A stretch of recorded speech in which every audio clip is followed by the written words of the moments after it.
Smart TV na less than 8,000 pesos? Tara, check natin to.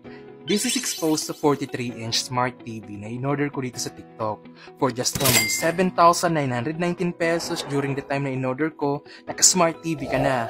Yes sir, you heard it right. Pwede ka na dito mag-YouTube, Netflix, TikTok at marami pang iba. 43-inch Full HD resolutions na nga to, crisp at malinaw ang quality, perfect for family movie night. Built-in Android system para smooth at mabilis mag-load ang mga apps. Again, may pre-installed apps na to like Netflix, YouTube, Chrome, Disney at marami pang iba. Sulit na sulit sa presyo, pero ang specs panalo. DLED direct backlight para mas matagal ang lifespan ng TV. Next, 6 watts plus 6 watt speaker. Solid at malinaw ang tunog, no need for external speakers. In the Philippines, you are most excited to see. Yung ginamit ko pala dito na TV mount is also exposed na brand. May separate video ako kung paano ko siya in-install, search nyo na lang. Kagandahan kasi sa TV mount na to ay pwede mo siyang i-rotate at i-tilt. Perfect to for 32-inch to 70-inch na Smart TV.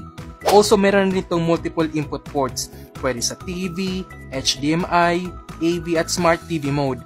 Again, for just only 7,919 pesos, may premium Smart TV ka na. Saan ka pa? So ano pang hihintay mo? If you like this item, link ay nasa yellow basket and follow for more.